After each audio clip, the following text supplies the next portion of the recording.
Hello my dear students. आज हम अपनी क्लास में ज्योमेट्रिकल आइसोमेरिज्म इन ऑक्साइन्स की बात करने जा रहे हैं। ऑक्साइन्स में ज्योमेट्रिकल आइसोमेरिज्म।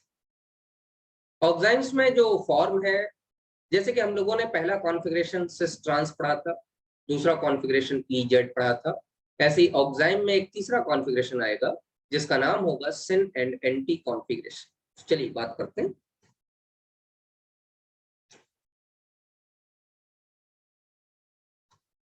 जीआई इन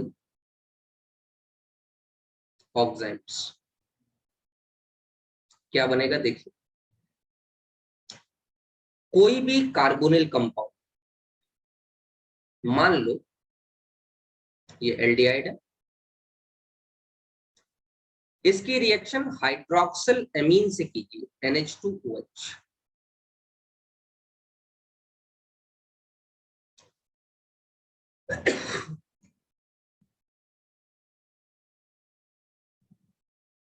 H2O निकल जाएगा बेटा।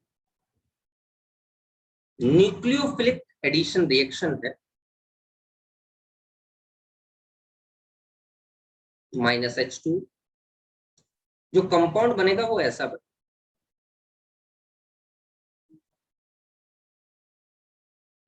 या तो OH हाइड्रोजन की तरफ होगा और लोन पेयर R की तरफ।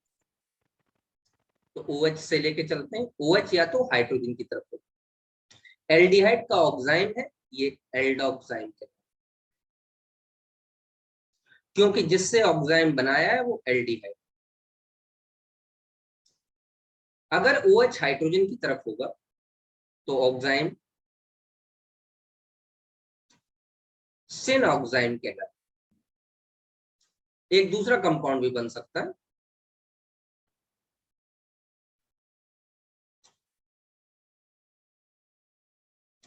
OH एल्काइल ग्रुप की तरफ हो, ये ऑक्साइन एंटी फॉर्म कहलाएगा। तो इसका मतलब हमको यहां से दो फॉर्म एल्डोक्साइन के मिले, एक सिन एल्डोक्साइन और एक एंटी एल्डोक्साइन, और ये दोनों एक दूसरे के ज्योमेट्रिकल आइसोमर्स। तो एल्डिहाइड्स में फॉर्मल्डिहाइड को छोड़ दूं तो बाद बाकी सारे ऑक्साइन्स, सारे एल्डोक्साइन्स जीआई शो करते। तो नीचे से ये लिखना पड़ेगा बेटा आपको,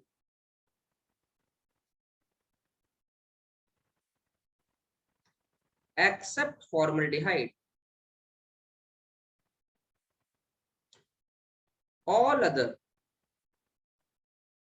aldehydes on forming oxymes show GI। अच्छा, फॉर्मल्डिहाइड क्यों नहीं शो करता? वो इसलिए नहीं शो करता कि ये बनेगा फॉर्मल्डिहाइड का ऑक्साइन, जिसको कहेंगे फॉर्मल डॉक्साइन, और इस कार्बन में लगे हुए दोनों ग्रुप सेम हो जाएंगे, तो यहां पर जीआई नहीं पाई जाएगी। अच्छा, मैं थोड़ा सा चेंज कर दूं, मैं ड्यूटीरो फॉर्मल्डिहाइड ले,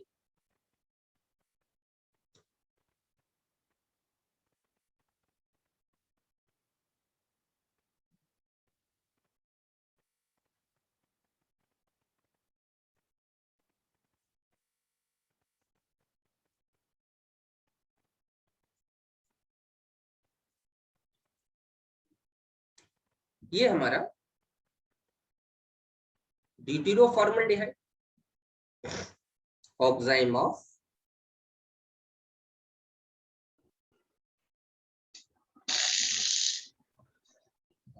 ड्यूटीरो फॉर्मल्डिहाइड। यहां जीआई होगी, बिल्कुल होगी, यहां जीआई शो होगी। एक तो ये कंपाउंड बन जाएगा जब ड्यूटीरियम की तरफ OH लगा हुआ, साथ में एक कंपाउंड और बनता है जहां सॉरी हाइड्रोजन की तरफ OH लगा। अब चूंकि डबल बॉन्ड है ये रोटेट तो हो नहीं सकता, तो आप ऐसा तो कह नहीं सकते कि इसको रोटेट करके इस फॉर्म में चेंज कर दो, नहीं, चेंज नहीं हो सकता। तो फॉर्मल्डिहाइड के ऑक्साइम को छोड़ के बाद बाकी जितने भी एल्डिहाइड, वो जीआई, एल्डिहाइड्स के ऑक्साइम है वो सारे जीआई शो करेंगे। और जब OH ग्रुप हाइड्रोजन की तरफ होगा, क्योंकि एल्डिहाइड्स का ग्रुप CHO होता है तो एक हाइड्रोजन जरूर होगा, तो जब OH ग्रुप हाइड्रोजन की तरफ होगा तो उसे सिन कहेंगे, और जब OH ग्रुप एल्काइल ग्रुप की तरफ होगा तो उसे एंटी कहेंगे। अच्छा, जैसे देखो मैं बेंजिल्डिहाइड ले लूं C6H5CHO, उसका ऑक्साइम एक बार OH हाइड्रोजन की तरफ, ये सिन फॉर्म, और एक बार OH एराइल ग्रुप C6H5 की तरफ,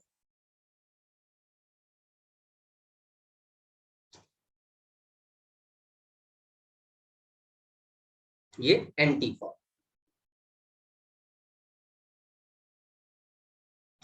तो ये कॉन्फ़िगरेशन आपका कहलाएगा सिन एंड एंटी कॉन्फ़िगरेशन। यहां पर ये जीआई, तो मैंने आपको बताया फॉर्मल्डिहाइड को छोड़ के बाद बाकी कोई भी एल्डिहाइड्स ऐसी नहीं है जिसका ऑक्साइम जीआई शो न करता हो। फॉर्मल्डिहाइड को छोड़ के बाद बाकी सभी के ऑक्साइम्स जीआई शो करते। चलिए, अच्छा, कीटोन की बात करूं, चलिए बातचीत कर लेते हैं।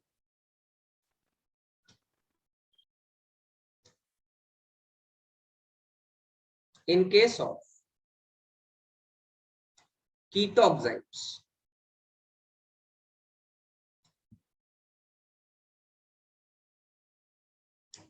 symmetrical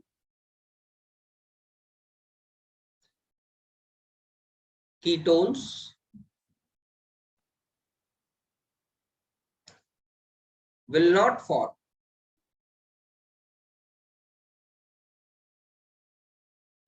such enzymes showing GI। ये बड़ा इंपॉर्टेंट पॉइंट है, ध्यान रखिए। अगर कीटोन भी सिमेट्रिकल हो गया तो वहां जीआई नहीं है, क्योंकि एक कार्बन पर लगे हुए दोनों ग्रुप सेम नहीं होने चाहिए। जैसे देखिए, बातचीत करते हैं। अगर एसीटोन है,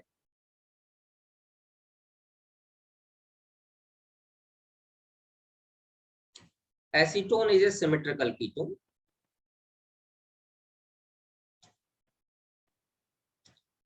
NH2OH के साथ उसकी रिएक्शन कराई जा रही हाइड्रोक्सिलेमीन के साथ, ऑक्साइम फॉर्म करेगा, बनाएगा ऑक्साइम, बनाएगा सिमेट्रिकल कीटोक्साइम बना देगा।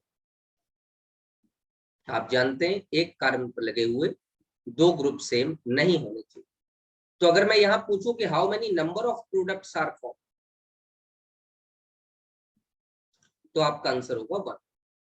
सिर्फ एक प्रोडक्ट बनेगा, एक से ज्यादा प्रोडक्ट नहीं बनेगा। अच्छा, अगर मैं अनसिमेट्रिकल कीटोन की बात करूं, एक इथाइल एक मिथाइल, तो एक बार इथाइल की तरफ हो सकता है OH, और एक बार OH मिथाइल की तरफ हो सकता है,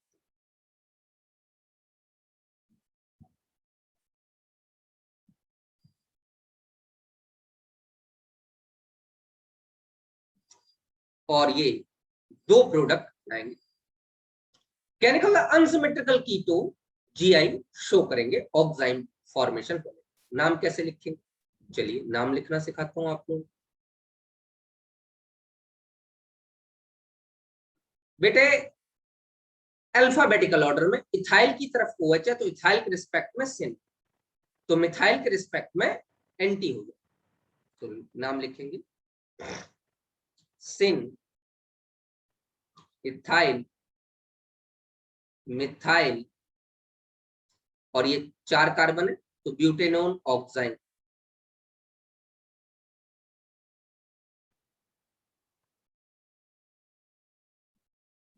यहां पर इथाइल के रिस्पेक्ट में एंटी, तो उसी के रिस्पेक्ट में देखेंगे ABCD में E पहले आता है, anti, ethyl, methyl, butanone oxide, E हट जाएगा, ओ आ रहा है वॉवल। तो इस तरीके से इसका नाम। तो कहने का मतलब जहां कहीं भी सिमेट्री प्रेजेंट हो जाएगी, चाहे वो एल्डिहाइड हो या वो कीटोन, तो उस केस में ज्योमेट्रिकल आइसोमेरिज्म शो नहीं होगी, तो सिमेट्री प्रेजेंट नहीं होनी चाहिए। Next,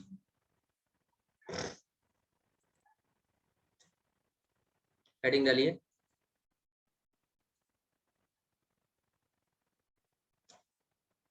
GI in case of cycloalkanes,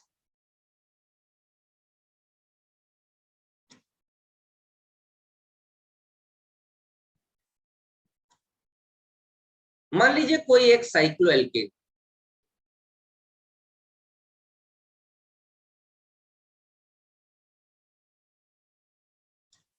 उस पर ग्रुप लगा लो कहीं पर भी, क्योंकि कोई भी बॉन्ड रोटेट तो होगा नहीं, रोटेशन तो हिंडर्ड।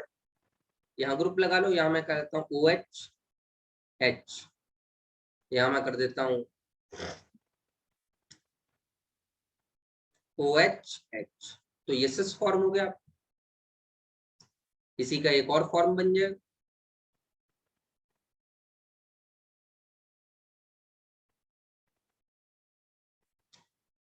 OH H HOH, ऊपर वाले को कहेंगे एबव द प्लेन, नीचे वाले को कहेंगे बिलो द, दोनों same group above the plane है, same group below the plane है, cis form. Same group opposite side to the plane है, ये क्या हो जाएगी, ट्रांसफॉर्म। इस तरीके से आ जाए। जैसे एक क्वेश्चन दो, अच्छा रहेगा, ये तो नॉर्मल मैंने सेंस आपको, देखो बेटा हर तरीके से दिखाई देगी। एक आध एग्जाम्पल और बता देता हूँ, जैसे पहला ये, दूसरा ये बता देता हूँ। मालूम चले मैंने ऐसे दे दिया, ये CH3 है, ये NH2 है,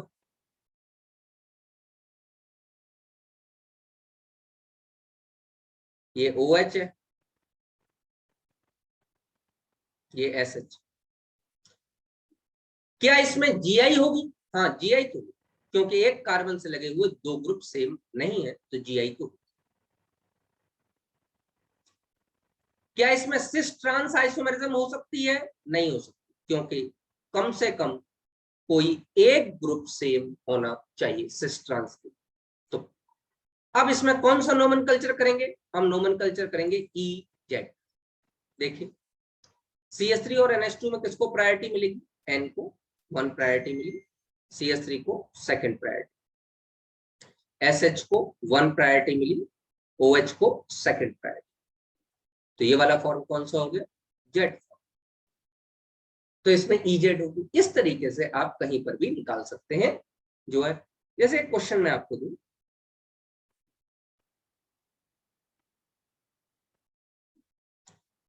of the following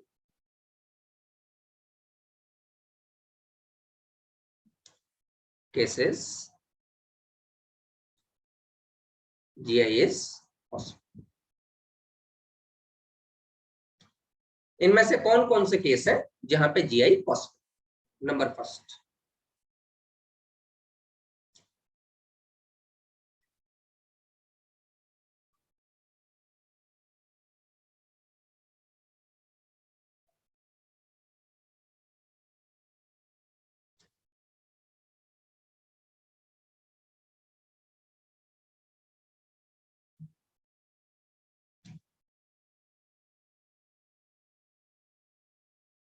CH3 CH3। Number B,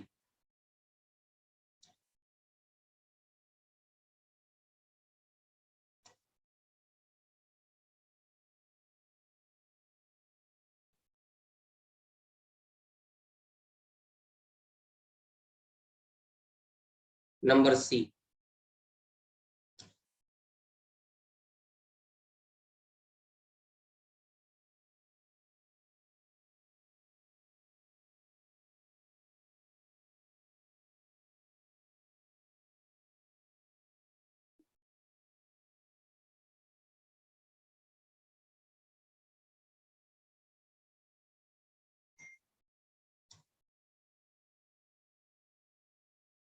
number D.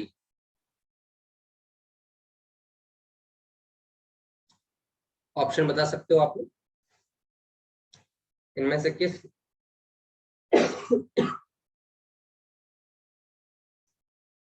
बोले बच्चों?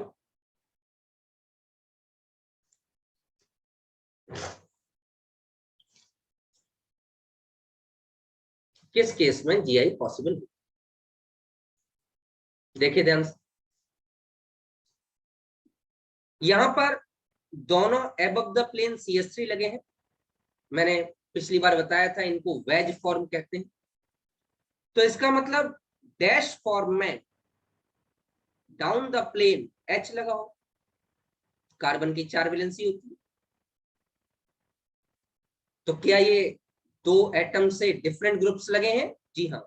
तो क्या ये जीआई शो करेगा? यस, इसमें जीआई। Yes sir. इस केस में देखिए, इस कार्बन और इस कार्बन को ध्यान से देखिए, ये साइक्लोब्यूटेन है। इसके एक तरफ साइक्लोप्रोपाइल ग्रुप लगा है, तो नीचे क्या लगा होगा? हाइड्रोजन लगा होगा। एक तरफ साइक्लोप्रोपाइल ग्रुप लगा है, तो नीचे क्या लगा होगा? हाइड्रोजन लगा। क्या ये जीआई शो करेगा? यस, ये जीआई शो करेगा। यहां पर भी क्या अगल बगल के एटम से लगाऊं? नहीं नहीं, कहीं से भी लगाए। जैसे यहाँ पर NH2 लगा है, तो नीचे क्या लगा होगा? H। ऊपर CHO लगा है, नीचे क्या लगा होगा? H। हाइड्रोजन लगा होगा। तो क्या दो ऐसे एटम्स आपको दिखाई दे रहे हैं जिनमें ग्रुप्स डिफरेंट हो? यस, दिखाई दे रहे। तो क्या ये भी जीआई शो करेगा? जी हाँ, ये भी जीआई शो करेगा। तो what is your correct answer? Your correct answer is option number. अरे बी वाला दोबारा समझा तो समझ नहीं आया। बताता हूं।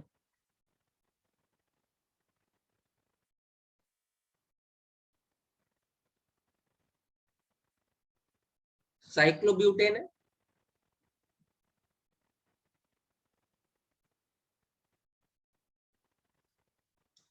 डाउन द प्लेन हाइड्रोजन लगा, above the plane cyclopropyl group लगा।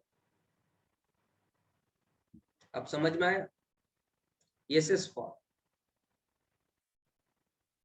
Yes sir.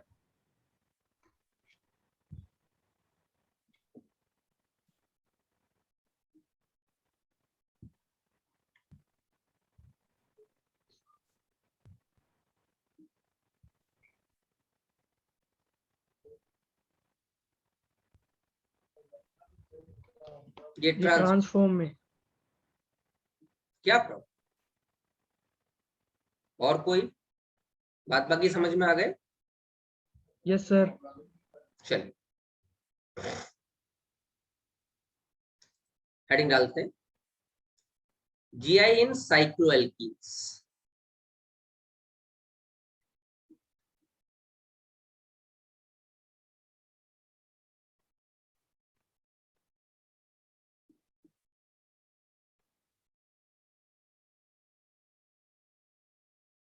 साइक्लोएल्कीन्स में जीआई। पहली बात तो must have minimum of 8 carbon atoms, अन्यथा जीआई नहीं। क्यों? 8 से कम कार्बन एटम में सिर्फ सिस फॉर्म ही एग्जिस्ट करती है, ट्रांसफॉर्म एग्जिस्ट नहीं करती। तो ये भी लिखो, because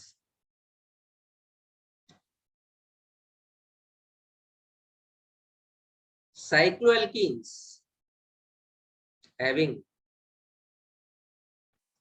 less than 8 carbon atoms only exist in cis form। तो सिर्फ सिस फॉर्म ही एग्जिस्ट करती है। जैसे देख, अगर 6 कार्बन की हो और यहां मैं कोई ग्रुप लगा दूं, बहुत सिंपल सिंपल ग्रुप लगाऊंगा, जैसे CH3,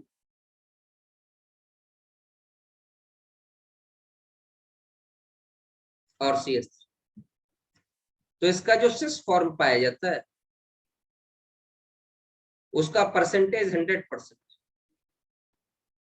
मतलब अगर आप ये चाहो कि इसका ट्रांसफॉर्म एग्जिस्ट कर रहा हो जिसमें एक CH3 एबव द प्लेन दिखाई दे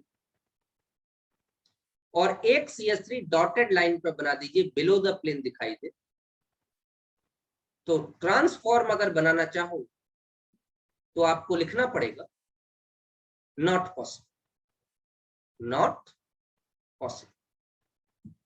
अब जब तक कोई दूसरा स्ट्रक्चर पॉसिबल ही नहीं है तब तक GI कैसे हो जाएगी? ज्योमेट्रिकल आइसोमेरिज्म के लिए तो कम से कम 2 स्ट्रक्चर तो होने ही चाहिए। ट्रांसफॉर्म एग्जिस्ट ही नहीं करता। तो सीधी सीधी बात है, 8 कार्बन से कम अगर कार्बन एटम है तो वहां पर ट्रांसफॉर्म एग्जिस्ट नहीं करेगा और उनमें GI पॉसिबल नहीं। आगे देखते हैं। सर 8 से ज्यादा में एग्जिस्ट करेगा या 8 से कम में? ऊपर क्या लिखा है? Must have minimum of 8 carbon, कम से कम 8 होने चाहिए। 8 से ऊपर एग्जिस्ट करे, 8 से नीचे नहीं एग्जिस्ट। साइकिल में 8 कार्बन होने चाहिए, ठीक है? इस साइकिल में 6 कार्बन है, ये साइक्लोहेक्सीन है। नेक्स्ट। सर फर्स्ट ऑप्शन में भी तो 3 हाँ बोलो। 6 कार्बन है। हाँ तो उसका फर्स्ट वाला cis बताया ना है। सर उसमें। तो बेटा सिस फॉर्म ही तो एग्जिस्ट कर रहा है, ट्रांसफॉर्म एग्जिस्ट ही नहीं कर रहा ना, यही तो प्रॉब्लम है।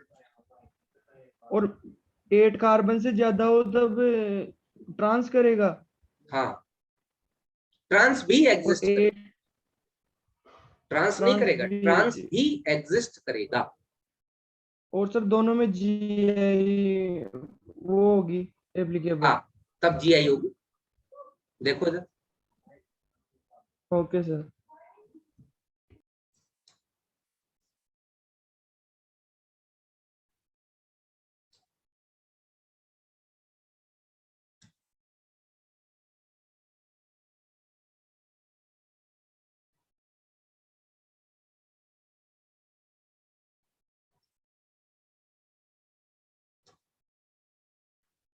ये है, सिर्फ सिस फॉर्म एग्जिस्ट करता था, लेकिन अब 8 कार्बन हो गए तो ट्रांस भी एग्जिस्ट करेगा। तो ये फॉर्म तो आपका ऐसे मान लेते हैं, दोनों सेम साइड होनी चाहिए, चाहे अबव या बिलो। तो ये फॉर्म तो आपका सिस फॉर्म। अच्छा,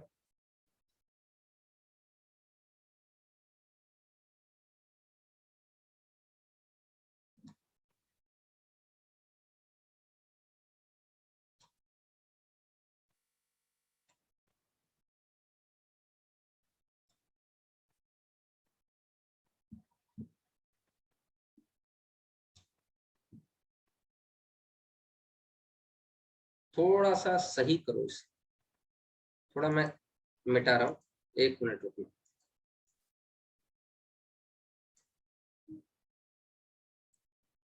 बनाता हूं।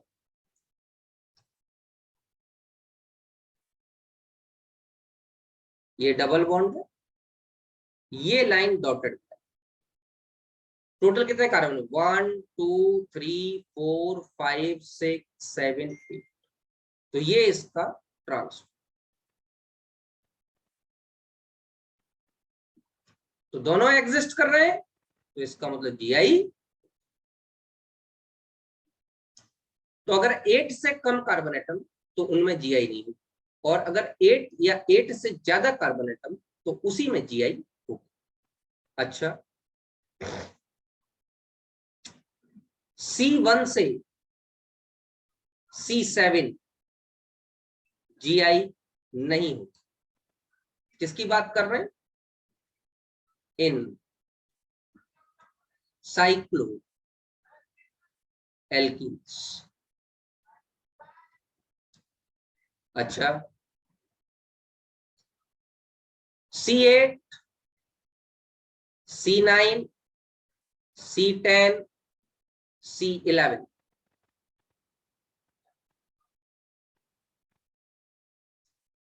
सिस फॉर्म मोर स्टेबल होगा ट्रांसफॉर्म्स, क्योंकि यहां ये देखा गया है कि ट्रांसफॉर्म में स्ट्रेन आ जाता है, तनाव आ जाता है और ये टूट जाता है। सिस ज्यादा स्टेबल।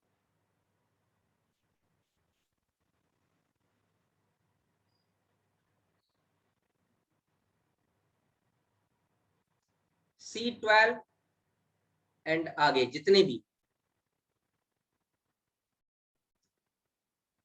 ट्रांसफॉर्म मोर स्टेबल होगा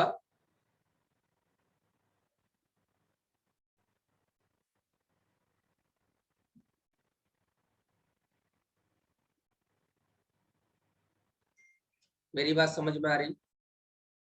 ये सर चीज फर्स्ट कॉलम में ध्यान ऐसे रखो। भी लिख दो सिस ओनली। हाँ, क्या कह रहे हैं? सर फर्स्ट कॉलम में ऐसे भी लिख दो सर, सिस ओनली, सिस फॉर्म ही होगी उसमें। हाँ, लिख सकते ओनली सिस, मतलब ज्योमेट्रिकल आइसोमेरिज्म नहीं। अगर एक ही कंपाउंड है तो सर ज्योमेट्रिकल आइसोमेरिज्म कैसे हो जाएगी? आइसोमेरिज्म होने के लिए कम से कम दो कंपाउंड तो होने चाहिए। यस अगर दो सर। कंपाउंड नहीं है तो फिर आइसोमेरिज्म का है बात। आइसोमेरिज्म के लिए कम से कम दो कंपाउंड होने चाहिए। चलिए, जैसे देखो, हम स्टेबिलिटी की बात करना चाहते हैं।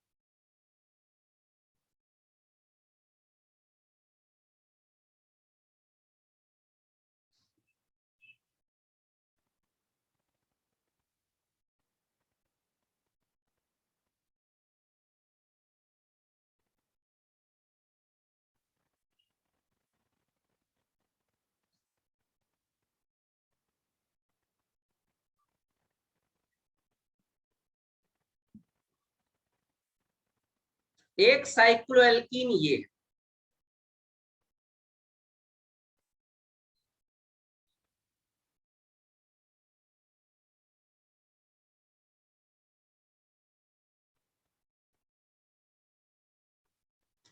और एक साइक्लोएल्कीन ये, दोनों की बात करते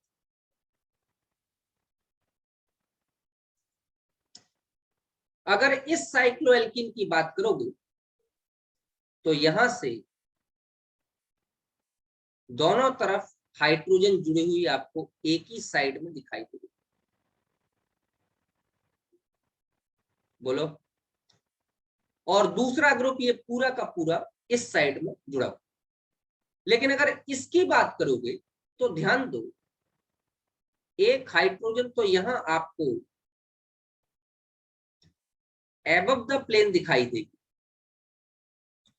और एक हाइड्रोजन नीचे, क्योंकि यहां से मुड़ा हुआ, तो एक हाइड्रोजन नीचे आपको बिलो द प्लेन दिखाई देगी। इसी तरीके से एक ये येलो वाला ग्रुप नीचे की तरफ है और ये येलो वाला ग्रुप ऊपर की तरफ।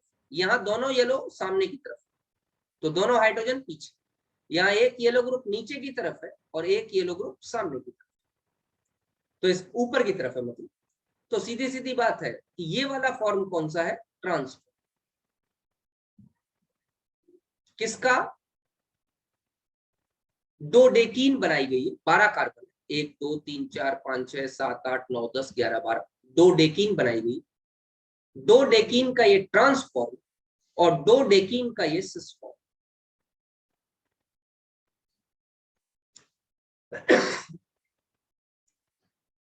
दो टैकीन, 12 कार्बन है, कौन ज्यादा स्टेबल होगा? 12 कार्बन और उससे आगे वालों में ट्रांसफॉर्म ज्यादा स्टेबल होता है in comparison to that of the cis form. अगर 12 या 12 से ज्यादा कार्बन होंगे तो वहां पर ट्रांसफॉर्म ज्यादा होगा और सिस फॉर्म कम। चलिए भैया, ज्यादा स्टेबल होगा मतलब यहां लिख सकते हैं मोर स्टेबल।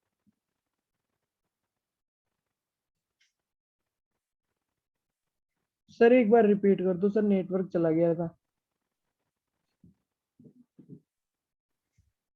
देखो बेटा, पीछे वाले पेज देखिए फिर अगर नेटवर्क चला गया तो। साइक्लोएल्कीन में C1 से C7 तक तो ज्योमेट्रिकल आइसोमरिज्म होती नहीं। C8, C9, C10 और C11 में सिस फॉर्म ज्यादा स्टेबल होता है in comparison to trans form. और C12 या उससे ज्यादा के कार्बन एटम हो तो उसमें ट्रांस फॉर्म ज्यादा स्टेबल होता है in comparison to cis form. तो जरा इधर देखिए जरा ध्यान से।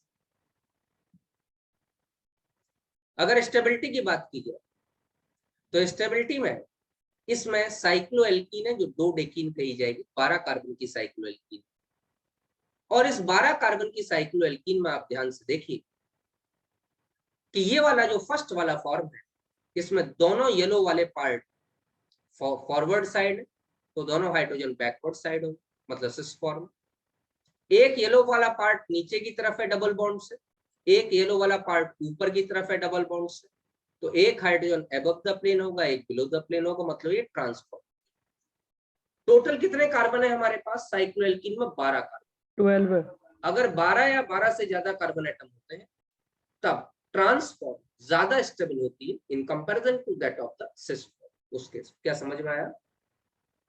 यस सर, आ गया। चलिए नेक्स्ट एक क्वेश्चन देता हूं।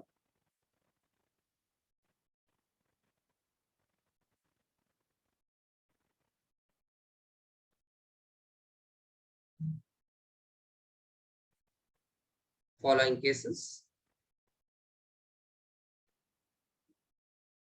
GI is नंबर पहला,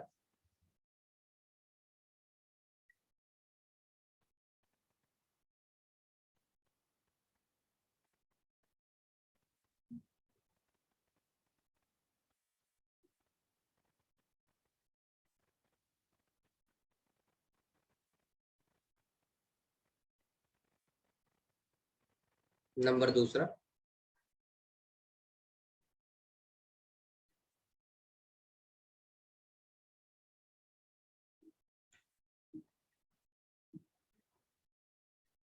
नंबर तीसरा,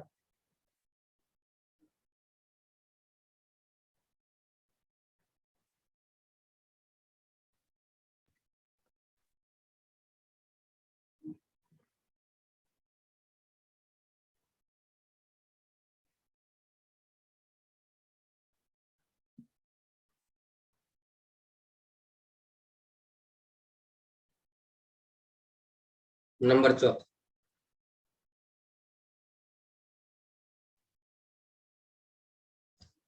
क्या मुझे कोई बच्चा आंसर बता सकता है?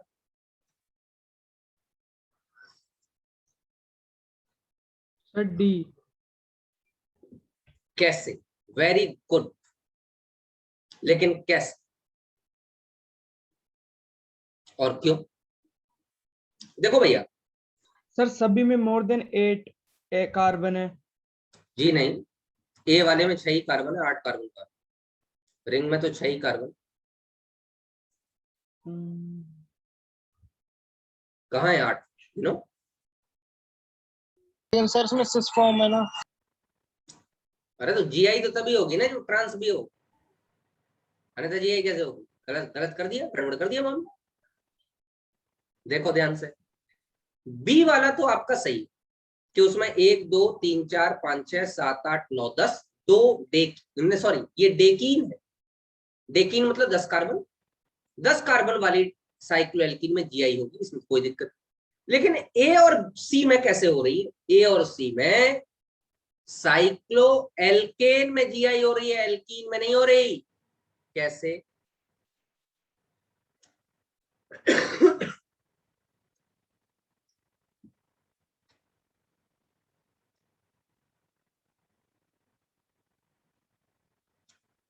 हम इसकी तो बात ही नहीं कर रहे, हम तो इस कार्बन को ले रहे। ऊपर CH3 लगा है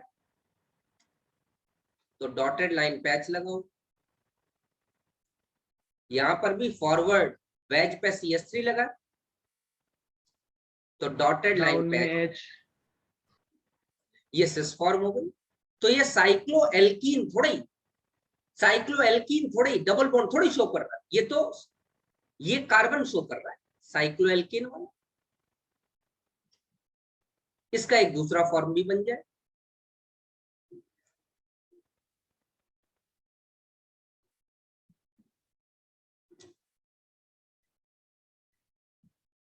ये CH3, ये H,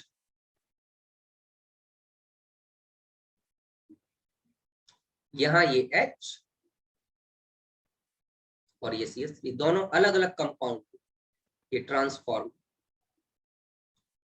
और इसमें GI हो रही। सिमिलरली ये डबल बॉन्ड शो कर रहा है ना सर? डबल बॉन्ड कहां शो कर, डबल बॉन्ड से GI नहीं हो रही। आप इस रिंग को मोड़ थोड़ी रहे हो, ये रिंग मुड़ ही नहीं सकती, डबल बॉन्ड थोड़ी शो कर, सिंगल बॉन्ड से हो रही है। वो ऊपर वाले कार्बन सिंगल बॉन्डेड है। सर डबल बॉन्ड में रिंग को मोड़ सकते हैं क्या? क्यों नहीं मोड़ सकते, अभी हमने पीछे मोड़ी नहीं थी, देखो इधर, ये रिंग मोड़ी नहीं थी हमने, ट्रांसफॉर्म यस बनाई। सर। इसी तरीके से दूसरे वाले में डबल बॉन्ड को हम छू ही नहीं रहे, डबल बॉन्ड से कोई लेना देना ही नहीं, हम तो ऊपर क्या लगा हुआ है, मैं देख लेता हूं, OH और SH, OH डॉट डॉट में एच। H, दो अलग अलग ग्रुप लगे होने चाहिए, SH H, और इसका एक और फॉर्म बन जाए EZ,